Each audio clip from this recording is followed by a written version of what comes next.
This video is for really busy people who understand that health and well-being is their #1 priority, but struggle to find time to work it out for themselves or just don't know where to start.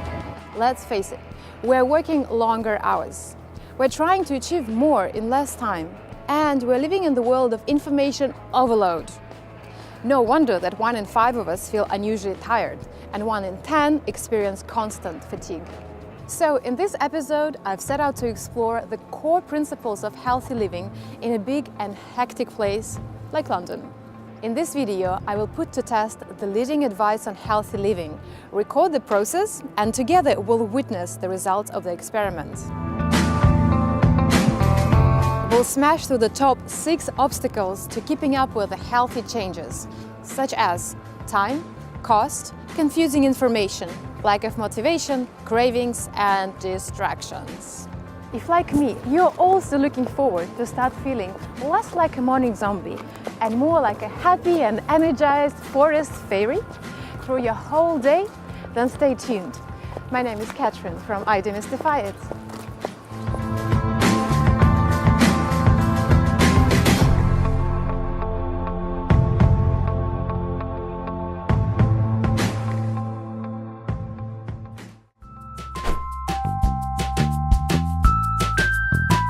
If you start off by asking people around you what helps to stay healthy and energized, the advice can range from very helpful. You have more energy after you get out and do something and you're active. Join the gym, cycling. Eat your veggies. Not eat processed foods, probably. To quite confusing. Smoking, drinking and exercise. That's it. Drink wine, not beer, more wine than beer. I believe exercise is like looking after like a Ferrari or something like that. There is plenty of helpful information online, but often there is as much information supporting the fact as there is against it. The best is to see your nutritionist. Thank you, sir. That's exactly what I'm going to do. I was intrigued by the live blood analysis that lets you see your little blood cells blown up to apple-sized images on the screen and can report on your dietary scenes in a microscopic detail. Okay, shall we do it? Yes, let's do it. Oh, whoops. That wasn't too bad. Okay. Yeah. Sorry. What we can see here is that most of them are round and nice, but some of them are not. They are sort of a little bit oval shaped, some of them are a little bit stuck together, some of them are quite small. If the hemoglobin is not strong, or if their membrane is not strong, they can implode a little bit, and then we'll see the right light coming through here. And that can also be a sign of low in iron. So you mentioned you're tired, so that might be one reason why you're tired. But I mean, we haven't talked about your diet. What sort of food do you eat? Do you get enough iron? So I've been a raw vegan for a long time, for 1.5 years, and then the past 6 months I've been eating everything, to be honest, because I just felt I had enough of that. Okay, so enough of the raw vegan, and now you need to abuse your body a little bit. Yeah. There's lots of undigested bits in the plasma, bacteria. The membranes of the cell is not great, so you're not taking up your essential fatty acids very well. That also can indicate dehydration, and often when you are low in essential fatty acids, you are dehydrated as well. So your diet, when we look at your diet, it's looking that we can do some improvement with it. Breakfast-wise, for example, and iron-wise, black tea will stop you from taking up your iron. So whatever iron you might have in your cake, the black tea will stop you from taking it up, basically. So 1, increase your iron. 2, decrease your coffee and your tea, or at least not having it with your food. If you get your iron levels up, you'll feel much less tired. basically the most iron is in red meat, but if you don't eat red meat, there's lots of really nice vegetarian sources as well. So all your green leafy vegetables. However, having a small salad might not do it. You know, you need quite a lot of it if you're not going to eat lots of meat. So do you know where to get your essential fatty acids from? What are they exactly? So it's fat, basically. It's healthy fats. So they're called essential because we don't make them. So it's essential for us to have them in our diet. Most of the time it's omega-3 that is a problem that we don't get enough of. Where do you get omega-3 from? So omega-3, the best source to get omega-3 from is what we tend to eat is fish, oily fish like salmon, mackerel, herring, trout, preferably not farmed because then there would be lots of antibiotics and hormones. How do you work with the blood types? I mean, how is it related to what people can and cannot digest? Yeah, there's quite a difference in blood types actually. I personally work a little bit with that. Some people don't think it's relevant at all, but I think it's quite relevant. And the most common ones are O and A. So most clients are O or A, and they're totally different. A would do really great on a vegetarian diet, doesn't really need that much protein from animals, and that, you know, they just generally they call that the natural vegetarian. Often they have a bit lower hydrochloric acid than O's, for example, which makes them, they don't break down their meat very well, which is one of the reasons, or one of the main reasons I think that they don't do well on lots of meat. Their blood is a little bit thicker, so they have more issues with blood circulation and inflammation. And O's are, say, they're more energetic people. They sort of need a lot of movement and they need a lot more food and they need a lot more protein to feel great because they just generally more energetic. But I mean, everyone's different, so you know, there's an A that might do really great on meat. There's an O. There's loads of really healthy vegans that are the blood type O. So it's not, you know, it's not really a strict science. Like a paleo style diet would suit you quite well, I think. It's no grains as such, so no gluten. They eat meat, very clean meat, so they suggest that you eat sort of grass-fed organic meat, and lamb, chicken. They're better meat than a no pork. But basically what it is clean eating. Lots of vegetables, fruit and some meat. No dairy, no grains as such. Okay, sounds like a plan. Yes, sounds like a good plan. I mean, obviously, people are all different. They have different ways of processing foods, different bodies, different blood types. But other things that are, if people implement in their life that, generally will make, most people feel better. Lots of fruit and vegetables. Yeah, basically. The 50% of your meal should always consist of vegetables. That's a really good aim. So and they like can having be a big salad for lunch with, yeah, with and it fish can on be top. raw, steamed, boiled, anything really. Yeah. Okay. Raw gives you more nutrients, obviously, but whatever you can get down is good. Cut out sugar. It's good for everyone. Drink clean water and lots of it from a good source. Organic. Choose organic where you can. Avoid processed foods. All processed foods, really. Try and cook all your food yourself. Avoid or cut down on bread, pasta, potatoes, things like that, and choose something that, instead of having a white loaf, have a brown, a whole meal loaf. Aim for good food combining. If you have any trouble with your digestion issue, it's a very, very good thing to do. So the whole theory is that each food group has a different transit time in your body and stays for a different time in your stomach. So fruit, for example, stays in your stomach for maybe 20 minutes to half an hour. It's a really quick, it goes in your stomach, out. It's very cleansing food. So, and then, for example, protein stays for maybe 4 or 5 hours in there. Wow. So it stays a lot longer. So, for example, if you That is much have longer. fruit with protein, the fruit will stay in there for 5-6 hours as well. And you can just imagine what happens to that fruit. It will start to ferment and putrefy and create gases and sugar. So, and then you have carbohydrates. They stay for the stomach for maybe 2 hours, something like that, 2.5, 3. So the main rules is that fruit you should eat on its own or not at all. So it's good to have in the morning, for example, or in between meals, so that you don't have it with other food. And then the other thing is that you should not mix starches with protein and fat. So protein and fat goes in something. Starches are like your rice or quinoa or pasta, potatoes. You shouldn't mix it with your meat. I see. So meat is best with like fresh vegetables. Vegetables mixed with everything. So you can have that. Starchy vegetables do better with starchy food, like with carbohydrates. But most vegetables go with absolutely everything. It's a different way of eating, but if you've been a raw vegan or doing all these things, it's not really a strange thing for you to combine like that. Do some exercise, gym, yoga, any kind of exercise. That would increase your energy levels, and you know that. Yeah, I should start running again. You know that.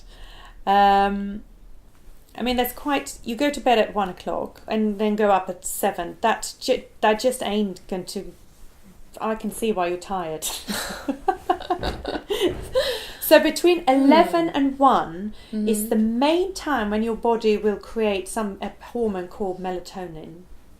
And that is when that is created. If you do not sleep ever at that time, you will be very low in melatonin. It's just implementing it, I guess, sometimes is difficult. I mean, you sort of know all these things are great for you, but being able to implement them in your lifestyle can be tricky, especially in our crazy schedules. Yes, people are very busy at the moment, aren't they? They don't have time to really look after themselves. But if you do get ill, you will realise that health is everything. And if you don't have your health, then you don't really have anything. Equipped with this knowledge, I had my last tiramisu, or so I hoped, and got ready to start implementing healthy changes.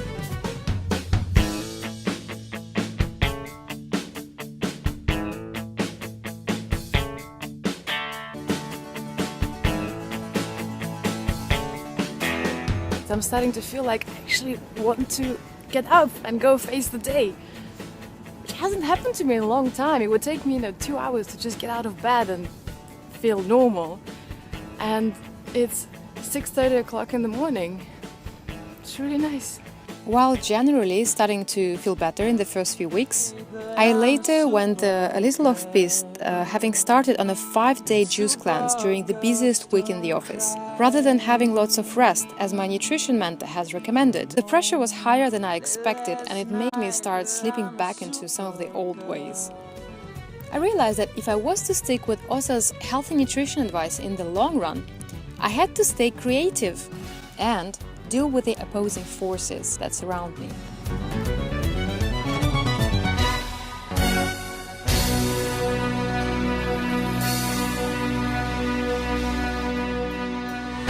One more and more, people just want more and more. To have cravings is inevitable when making changes to your diet.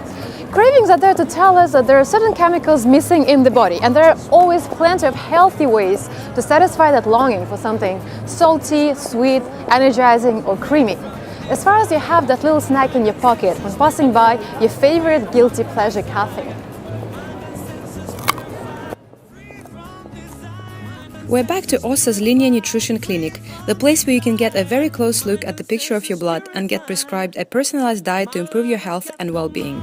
So, for example, if I'm craving coffee, you could just have some lemon water or maybe some fermented drinks.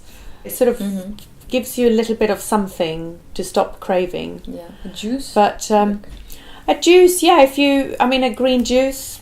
I would suggest that you have more vegetables in your juice than fruit, because there's quite a lot of sugar in a fruit juice. So if you do go for a fruit juice, do half. So you have fruit juice and then half of it water and drink. So you always dilute fruit juices. Okay. If I crave something sweet, sauerkraut. Sauerkraut. Out of everything I could think of. Well, that's what I said. It's not really what you feel like when you get that craving for sugar, but it really stops you from craving sugar. So if you have something you feel quite content afterwards, try it. It sounds totally ridiculous, but try it. But I mean, choose a healthy sweet. You know, don't go for the Snickers bar. Maybe go for a small piece of raw dark chocolate that is not sweetened, that maybe be sweetened with xylitol or something like that. That is sort of just, that doesn't keep your blood sugar levels going haywire. Or a small handful of soaked nuts or seeds. That's really good as well. Something salty, like crisps. Like I feel like having crisps. Yeah. Some salty things. Yeah, I mean, have salty things with some cut up vegetables like carrots and celery. Celery is quite salty, with some hummus or something like that. Try and think that all the snacks you're having, it's quite good to have like a little protein in it. So, but whatever kind of protein it is. So the hummus will have nice sort of protein that will stop your craving for other things. So if you have a crisp or something like that, so it's really salty, but it's also got, you know, it just won't fill you up. It has no nutrients. It has really nothing more than really bad fats that clogs you up here. So I think, you know, crudités, and that's really easy to make at home. You just chop up. You can get some hummus in the shop nearby, and that's a really great snack to have. Fat. If I crave something fatty, like I want like cream or something. Yeah. Avocado. Yeah. It's really great. Some coconut butter. Often you do crave fat because you need fat, I'd say. Really? Yeah. Nuts, I guess, like macadamia nuts. Or yeah, soaked nuts. Also things like, you know, it sounds weird, but a tin of tuna. That would be better than a cake. Yeah.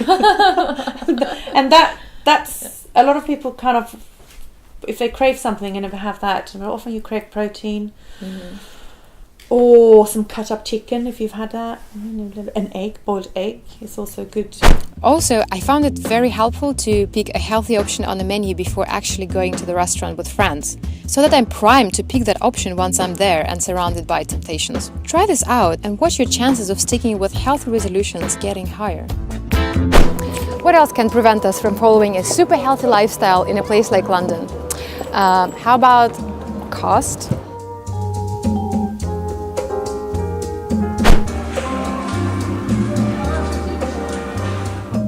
Soon I have noticed that healthy shopping can become very pricey, very quickly. I think a big part of it is prices, obviously. It's much cheaper to go to Iceland and buy some fish fingers. How can healthy food shopping become the cheapest item on your monthly expense list? You have to go to the street markets and buy them fresh and whatever.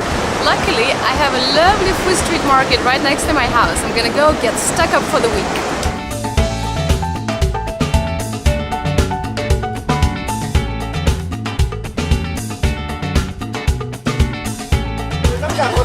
My best customer and my prettiest. Bowl of tomatoes, £1. Bowl of courgettes, £1. Bowl of apples, £1. You get the drift. Oh, and 1 kilo of cherries, the whooping £2. Delicious and healthy food does not have to cost a fortune. Healthy menu for the week. Sorted.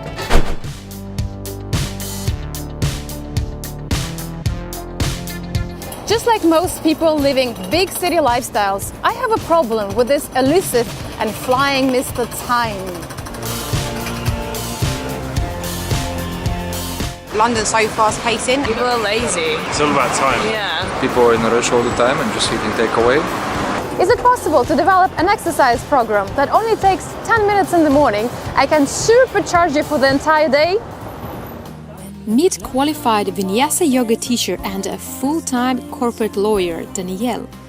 She knows all about finding creative ways to steal minutes in a day to spend it on exercise and well-being.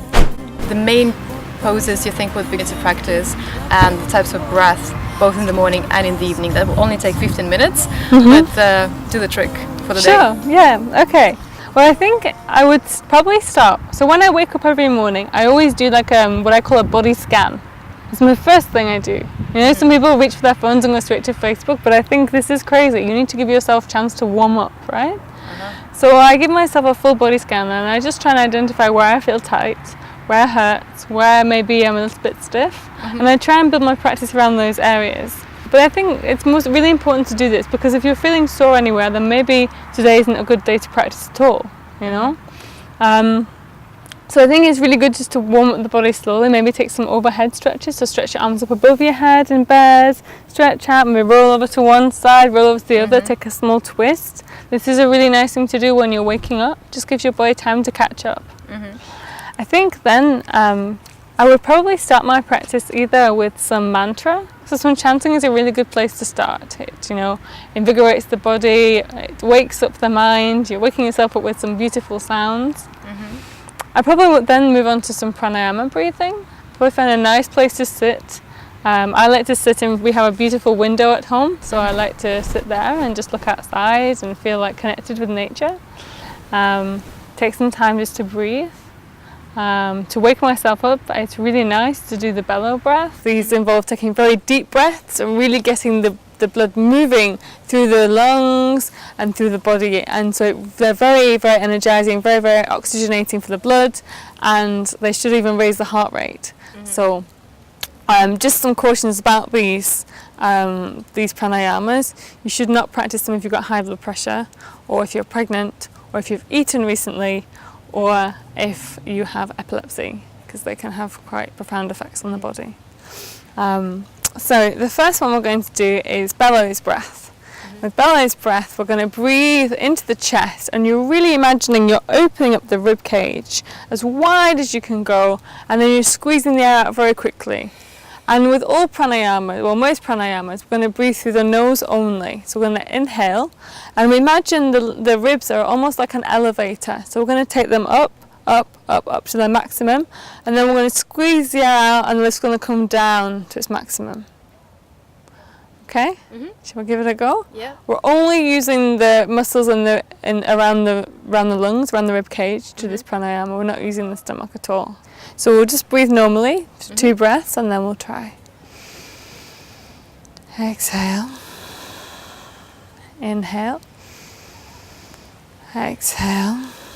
And take a deep breath into the lungs.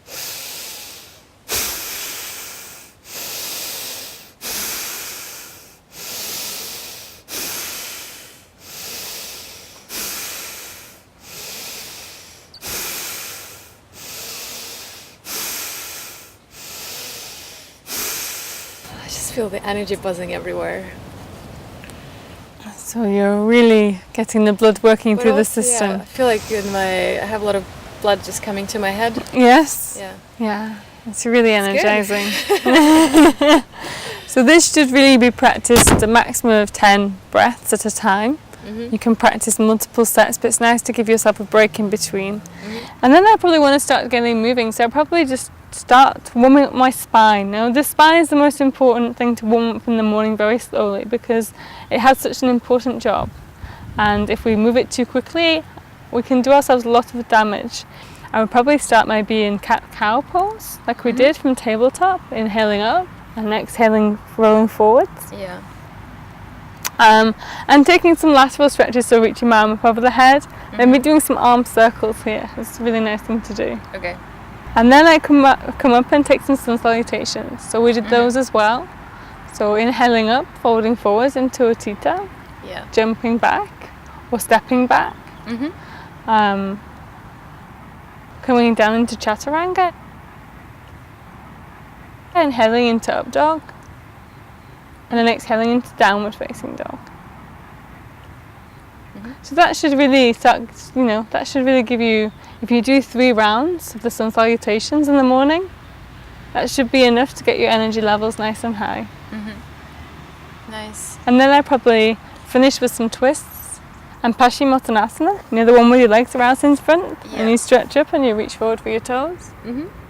And then I'd have a nice Shavasana to finish off, just to complete the posture, even if it's only for a couple of minutes, because it gives yourself a chance to notice how you're feeling now after your practice. I'm afraid I may just go back to bed. No, you won't. It's really amazing to take that opportunity to notice the difference between how you felt when you first woke up and then how you feel after practicing some yoga and lying down and how energized you feel. And just taking a few minutes to notice that is a really amazing thing. Okay, so wake up, body scan, take a nice big stretch, sound out a few ohms. Then you do the energizing pranayamas, breathing exercises. Then we're going to warm up the spine, cat and cow, bit of a lateral stretch, sound salutations a couple of times, a nice twist, finish A off the seated practice. twist. Yeah, and then forward, Paschimottanasana, the forward fold, yeah. and finish with a bit of Shavasana just to check in how the body is feeling now. Yeah. And there you are, and then you're going to be ready for the day. And so I started with a 10-minute morning practice to kick an exercise box for the day. It took me almost by surprise that just a week later I was eager to extend it to 30 minutes, and then even longer. Even after a full-on day in the office, I felt so energized in the evening that I had to do a cheeky yoga practice on the way back from work to shake off some of this energy so that I can settle down for a restful sleep.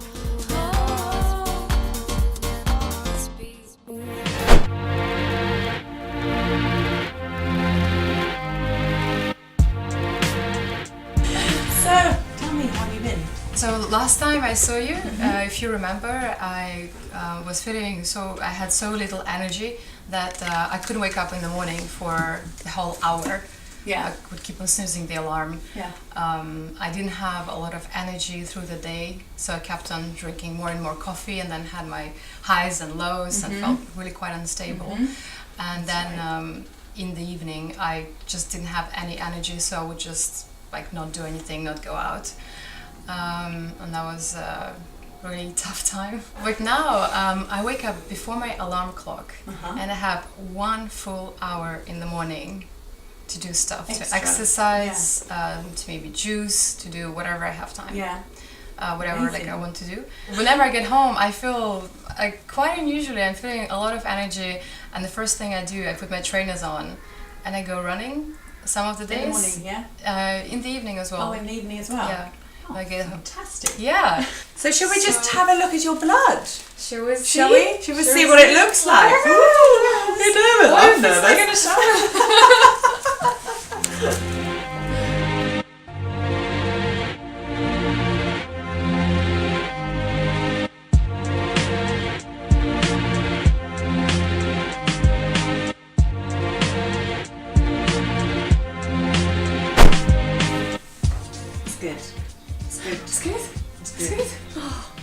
So it looks quite different. Yes, it looks super different. Look at that. Look, have a look. So look at the plasma. But that's what I see straight away. The plasma is absolute. There's not much debris. There's not much going on in the plasma this time. Do you remember how much it was bits and bobs lots it of was? stuff last time. Little strings and the last time there was a lot of lemon-shaped blood cells. So we don't really see that now so much. This is really good. Yeah? Very, very good. Oh, Yeah. so Which nice. means your digestion is working better. Yeah? We have a few we have a little ring inside it, but if you remember last time, pretty much everyone had that. It looked like that. Which is lack of iron, right? Yes, that indicate. Well, it could be many things, but that means that the cell is not so strong, so it kind of imploded a little bit. So we see the light coming through. So so that can be iron or essential fatty acids. Nice. Yeah, I remember so there were a lot of those. This is very good. I mean, you feel good, so we kind of knew that it would look good. It's surprising. Like when you were back then, when you're feeling so bad, you don't think you can feel much better, but then you do your research, you go through, you look for interesting ways, like more creative ways to eat, to exercise, you stay on track, you keep yourself motivated, you find ways to remind you about what you committed to. And then you do feel great at the end, although you don't believe in the beginning. And I'm really surprised and happy about that. Yeah, yeah, just go on. Continue with everything that you're doing, because whatever you're doing is working. And the happy attitude, the positive thinking, all that makes a difference, what the blood looks like. Hopefully you picked up on a few helpful tips that you can start implementing into your daily routines. If you think that many of these tips and advice make sense, but are skeptical about being able to implement these long-term changes into your daily routine for many years to come, well then join the club. I have looked into one more very special and fun way of getting inspiration and motivation to keep up with these positive changes for many years to come. The topic is up to you. It's totally up to you. But we can work it out.